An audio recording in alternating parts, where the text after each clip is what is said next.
good to have you on the program, Healthy Living, Health is Wealth. When you are looking for money, you don't have a problem. When you're broke, you don't have a problem.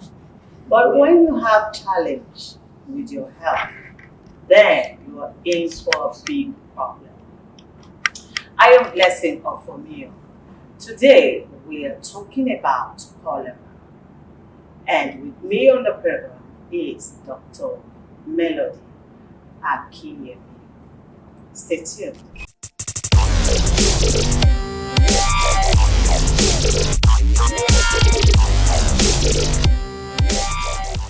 Dr. Melody, you're welcome to the program. Thank you very much. You're looking so wonderful, so beautiful. Thank you. I'm trying to be like you. Alright, we are looking at cholera. Okay. In our country today, cholera has killed so many people. You just heard that someone stood over the line before the next 3 minutes the person is gone. What is the cause of cholera? Well, cholera is a disease caused by a bacteria called Vibrio cholerae. That's the name of the bacteria. It's a bacterial infection. But it's more of a toxic infection than an actual infective infection. I'll explain. Like, it's not the presence of the bacteria that is causing the diarrhea, but the toxin that the bacteria is producing that's causing the diarrhea. Diarrhea just means lose watery stool, like passing frequency lose watery stool. So it's that toxin that affects the walls of the person's intestines and makes the person's stool as much as possible. Now it's very important to highlight this because by the time we're talking about the prevention and how you can manage it later on, you understand why I had to analyze that. It's not the presence of the bacteria in itself that causes the diarrhea, but the toxin that the bacteria produced in the intestine that is causing the diarrhea. Because in some cases you see where probably the bacteria that initially caused or produced the toxin is dead and gone, and the person still has the diarrhea lasting for a few more days after the initial infection. Now, the bacteria is typically transmitted through the oral routes. So it's either you eat food that is contaminated with bacteria, or you drink water that is contaminated with bacteria. So whenever I have clients that come to the clinic and say, "Oh, I have cholera," I'm laughing like that. So I try to tell me like 30%. The local fathers are probably saying, "So you drank shit or you ate shit?" One of the two. And they're laughing like, "Ah, doctor, be serious." I'm like, "I'm serious. If you know how people get cholera, you will not be claiming you'll be claiming cholera." Yeah, so it's through the fecal oral routes. That is, you ate food that was contaminated by the bacteria, when you drank water that was contaminated by the bacteria. And people might wonder, where would I have gotten water or where would I have gotten food that is contaminated by the bacteria? Actually, all around us.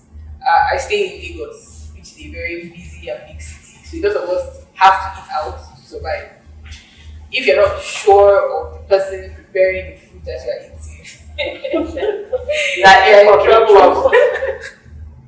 And I'm sure that that's common in most other places, even where you are. So yes, even where you're a clean person, you don't know if the next person to you is a clean person and things like that. Yes, and then most of the time, if one person in the household gets the infection, within 24 hours, most of the other members of the household. Yes, why is it so? Infection. So it's easily transmissible. It's called a communicable disease. So imagine I am subject A and I come in contact with the bacteria. I've ingested it, it's multiplying in my gut, and then I go to use the bathroom and I don't clean it properly because my house, I'm in a hurry. Let me go to the kitchen to go and prepare food, or I go prepare the food and I just quickly rush to the kitchen to serve the food for everybody. I've inoculated everybody's, and it might not even be the food, it might be surfaces. So I use the bathroom, I touch the surface, I didn't before washing my hand, for example. That surface is already carries the contaminant. Any other person that comes to touch that surface obviously going to come in contact with the contaminant, and of course everything you put you on your mouth, things like that. You tested it. So it's very easily transmitted from person to person. Talking about water, you said water can also be infected. How? Where you get the source of your water. So imagine people who stay in a rural area where they all go to the same tap or the same well to get their water. If the location of that tap, not even in the rural areas, even in the city, I've been to houses where the borehole that is sunk for the house is just beside the sofa bits in the house. It's everything is under the ground. It's very easy for these things to interact. Yeah. So one person in that compound, a block of 10 flats, has cholera, flushes down, fizzes into the soakaway pits. Everybody that just drink that water is definitely going to get caught in contact. So that's how a lot of people get it through their water. And imagine, like I said, you might have hooked the water to kill the germs or the bacteria itself, but the toxin is still present in the water. So you might maybe you might not get a severe infection in that case, but you might still get at least a mild to moderate infection with cholera. So that's how easily it's transmitted through water. Okay, so how can it be avoided? Well, to avoid transmission, so it starts with everybody in the community and then the whole community at large. I have to make up my mind to be a clean person and ensure that I practice good sanitary methods.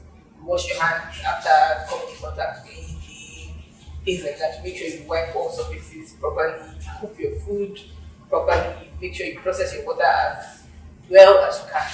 Then in planning the community, I'm a landlord that wants to build the house. I would not put the borehole of the house beside the soakaway. I'll probably put the soakaway at the back and put the borehole in front. Then my neighbor that also wants to be a landlord and build house should not build the soakaway beside the wall where my borehole is. Because some people say in my own house the soakaway is at the back, the borehole is in front. But your neighbor's soakaway is in front, right beside your borehole. So a lot of community planning has to go into preventing the transmission of this particular, especially communicable diseases that are transmitted through the fecal route. That's where the government comes into play. The planning committee of the community who want to build a central water source for this community. Are we putting it? Is it a hilly environment? Are we going to put it uphill or downhill? Of course, you have to put it uphill because most of the dirt is going to be washed downhill. So you want to put the well, or you want to put the water source uphill, so it's away from whatever dirt is going to be washed downhill. You're not going to build a marketplace, for example, and put the toilets in the market beside where people go to go and fetch water in the market. Things like that. It's more of planning. Then, as a person, you decide to be clean, you decide to be neat, you decide to cook your food thoroughly, you decide to check the source of where you get your food items. Yes. Okay, now, what about if there is a situation whereby someone contacted this cholera? What are those measures to put in place to first of all save the life of that person if there is an urgent case? Okay, so if there's an urgent case, let me say it now that the first thing to do is not to drink flagyl. Because that is what Because that's the first thing that everybody does in Nigeria. You have diarrhea, you're stooling, and they come, where are you taking flagyl? And you're wondering, like, what's the rationale behind the flagyl that you just drank? What's the flagyl supposed to do for you? And they're like, the flagyl stops diarrhea. So unfortunately, there are actually some forms of diarrhea that flagyl can stop due to some other mechanism I'm not going to go into because they're a bit technical and scientific. But in the case of cholera, it's not going to work because of how the diarrhea in cholera comes about. So the issue with cholera is it's not stimulating your gut to just pass out what is inside your gut. Sometimes some people have diarrhea and then after you passed out all the feces, maybe you don't feel the cramps, but you don't feel like going to the toilet or taking something again. Yes. In the case of cholera, that's not the case. You don't have to take anything. What it does is it goes into your body and literally sucks out the fluid in your body and accumulates it in your gut and then passes it out. So regardless of what you take, it's not going coming out. Yes, you're just going to keep passing out the fluid. So flagyl is not the first thing to do. The first thing and the key thing is to maintain hydration. You're losing fluids, you have to keep replacing the fluids. And unfortunately, in the case of cholera, the amount of fluids that the person loses is a lot. Some people lose as large as 500 ml per hour, 1 liter per hour. How many people drink up to 2 liters of water in a day? So that's the key. Ensuring that the person stays hydrated. As you're passing out, you're taking in. Now, it's a bit tricky also because cholera also comes with vomiting. So I'm sure people have seen, if you used to go to all these village clinics, you have seen those pictures where you put a bowl at the back of the baby and one in front of the baby and they'll put cholera. Well, I did community rural post in the Yoruba region, so that's how they used to put it, cholera, yes. So if you see the person is vomiting, the person is stooping, in that case, there's nothing you want to keep the person to take, the person goes boil back out. So you need to get that person to a healthcare facility immediately so they can get an IV access. So as the person is losing the fluids, they are replacing the fluids. Once the vomiting stops, the person can switch over to oral intake again. Okay, you said they can take the person to healthcare facility. What about if it happens at the night and there's no means of going to hospital or healthcare? What are those facilities? Yes, there are home remedies you can give initially. So I'm sure everybody will have heard about the salt sugar solution. Okay. That's basic. The only thing I would say if you add the salt sugar solution is because the salt sugar solution will only provide you with sodium chloride and then glucose to keep the person strong and lots of water. You also need to add a source of bicarbonate. So you can add maybe like a teaspoonful of sodium bicarbonate, baking soda to it to add bicarbonate. You're also using bicarbonate. Then you can give the person orange juice to drink and banana, mash the banana, let the person take it. This so that you can replace potassium because the person will lose a lot of potassium in the feces or the water that's been lost, and you need to replace it because if you don't replace it, that can lead to other complications that are actually life-threatening, even more life-threatening than the actual water the person is using. So those are, I'll later on when you ask question, I'll explain how to do the formulations and preparations and stuff. Alright. In case you're just joining us, it is Healthy Living, and my guest on today's episode is Dr. Melody Akinyemi. Yes, we're talking about cholera, the causes of cholera, and how it can be avoided. Stay tuned, we'll be right back.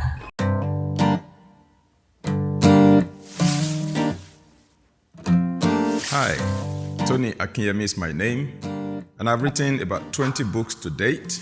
More are in the offing. Out of the 20 published books, to my credit, 6 of them are on healthy living. And I want to recommend these resources to you, to access them either digitally online or to get your hard copies. For digital access, you can visit amazon.com or familabooks.com. And for physical copies, you can visit the Shepherd stores at 18 Shogunle Street, Abule Onigbagbo off Mobolaji Bank Anthony Way, between Eco Hospital and Sheraton Hotel Ikeja to obtain your copy. You can also contact the email address on the screen or the telephone number or send a WhatsApp message and you'll be guided as to where to get any of the copies. God bless you as you access these resources. They will inform you and the information will help to transform your health and that of your family as well as that of the people in your sphere of influence. God bless you and thank you.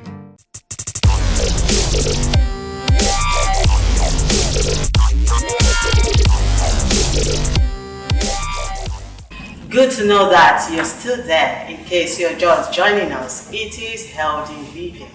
And today we are talking about cholera, the causes of cholera and how it can be avoided. And my guest on the program is Dr. Melody Akinyemi. Now, cholera is more common in children. Once there is outbreak of cholera, when we visit the hospitals, maybe even all the wards, children. Why is it so? Is it common with children more than adults, or what's the cause? Well, we have what we call susceptible groups for most infections. And unfortunately, under 5 children are usually the ones that bear the largest brunt of most infectious diseases. And it's easy to reason out the fact that at that age they haven't developed immunity to most of the infectious diseases that we have around, as opposed to adults who would at some point in time have been exposed to that particular pathogen and developed immunity to it. So I will explain further. Now, when a person, an individual, comes in contact with the bacteria, because it infects the intestine, after the initial infection, the person develops immunities or antibodies in the wall of the intestine, so that the next time you come in contact with the pathogen, you do not come down with a severe infection. In some people, they don't even have symptoms, even though they've come in contact with the bacteria again. However, with a child, the child has probably never in his life come in contact with the bacteria, and so they come down in most cases with moderate to severe infections. Now, that's the first thing. The second thing is that even though cholera is common, there might be an outbreak of cholera, but it doesn't mean that everybody that comes in contact with it is going to have a severe infection. I think I explained earlier, mild, moderate to severe. Only about 40%, 45% come down with the severe infection. And unfortunately, children are the ones that typically come down with severe infection for two reasons. Their body mass is small. Okay? If I give, how can I explain this? So, if I give an adult 2 cups of water to drink up now, the adult's likely to drink it up in a flash. But it's going to take that child a bit more time to finish up the 2 cups because Maybe one food. because his body mass, the space to accommodate the water is not as much. So I'm loading in 100 of the pathogen to the adult and 100 to the child. The adult is likely to absorb that 100 better than the child because the body mass in relation to the loading dose of the bacteria is small. So they're more likely to come down with a severe infection. That's 2. 3, children respond more adversely to dehydration than adults. And that's because their body mass is more of water, because the amount of water they have in their body is more than an adult. As you grow older, your water mass reduces and then muscle and fat take over, as opposed to a child. So by the time a child is losing, let's say, 1 liter of water, how much water is in the child in the first place? Exactly. So that's why they are the ones that you're most likely to see. If you go to pediatric ward, you see everywhere liters with children, because those are the reasons why they are the ones that typically have cholera. But children are not the only ones that are susceptible, actually. Elderly people too are susceptible because by default they're already fragile. So any slight change or imbalance can affect them adversely. Pregnant women too, because of the peculiarity of their situation. And a few other people in society, like people who are not producing enough gastric acid, like a person who has who has ulcer, for example, or on medications that reduce the amount of gastric acid you produce, you are also susceptible to having severe infections. But the larger population of people who have severe infections are children. Okay, so how can you talked about boosting immune system? Yeah.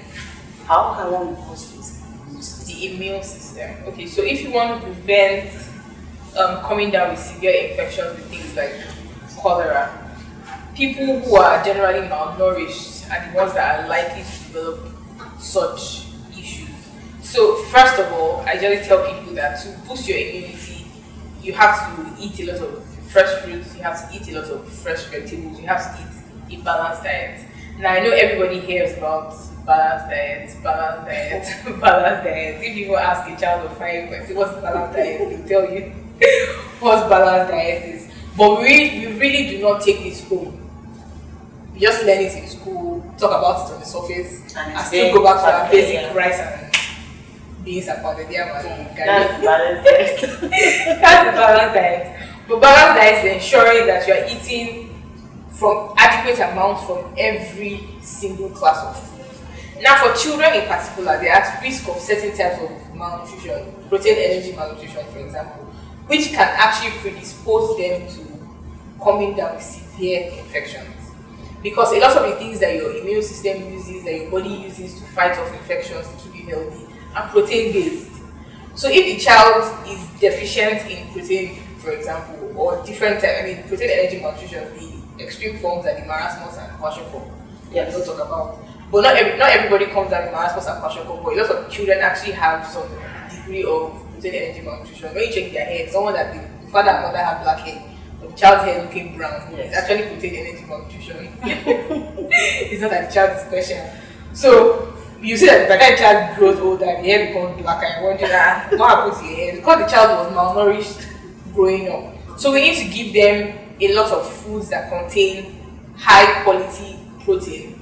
We also need to support them with essential trace elements and minerals.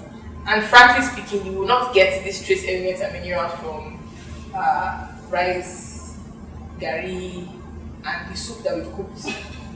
You're likely to get them from fresh fruits, fresh vegetables. I talked about how even when the child has the cholera, you should give the child a lot of orange juice and banana to supplement with some of the electrolytes that the child will be losing through the stooling. So of course, if I know that banana and orange is very good and will help my child recover, I'll be giving my child a lot of it so that you won't come down with this in the first place.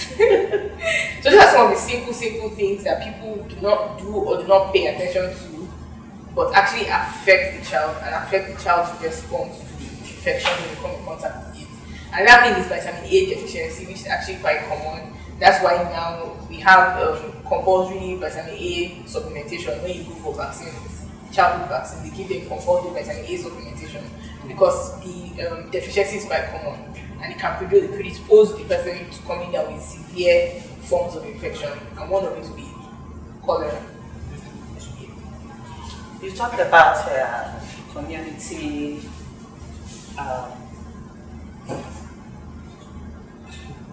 community participation and policies, planning. Yes. You talk about community planning and all that when you go for your say two. You said when you went for this community visit on cholera to take care of people and all of that, I want you to throw more light on it. What are your challenges when you go out to treat people on cholera? What are your challenges? First of all, to be communication and getting people to understand what you're trying to say. That's the first thing. The second is getting the community involved all together, because the way it works is if 1-2 people in the community do not cooperate, it almost jeopardizes the efforts of every other person. So every other person decides to be clean, decides to do things right, but one person decides to To do things the other way around. and then scatters everything. It sort of ruins it for everybody. Even if I say, oh, I want to create a central water source, I'm sure that I've met up with all the criteria and all, and one person now decides to contaminate that water source, everybody is affected. So everybody has to be properly educated. You have to believe, because sometimes in rural areas they don't even believe some of these things that you tell them. You tell them that, oh, this is what killed the child, and they're telling you no, that it's their forefathers or somebody that sent something from the ground, and then they're talking and looking at them like no. So sometimes these little things form a barrier when healthcare professionals are trying to get there.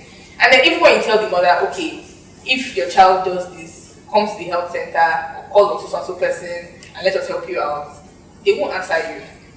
They'll probably call their mother-in-law, their aunt somewhere, and then when it has gotten really bad, they now rush into the clinic. Help me, my child is dying. Yes. All right, just before we go, I want a word of advice from you to the people out there. Word of advice. I would like to emphasize that with cholera, like most other communicable diseases, a healthy immune status, a healthy nutritional profile actually helps you to fight the infection and gives you a better chance of surviving the infection. We all just have to work together as a community to stay clean, to stay healthy, to maintain our sources of water and food, to provide potable water for everybody, and also to ensure that our children and susceptible members of the population are well protected, are well nourished, and are well taken care of. Cholera can be beaten if everybody comes together to fight it. Thank you so much for your time on this program. You're welcome. We look forward to having you again. Sure, no problem. Thank you so much for your time on the program. All right, we've come to the end of the program, Living Healthy, and my guest has been Dr.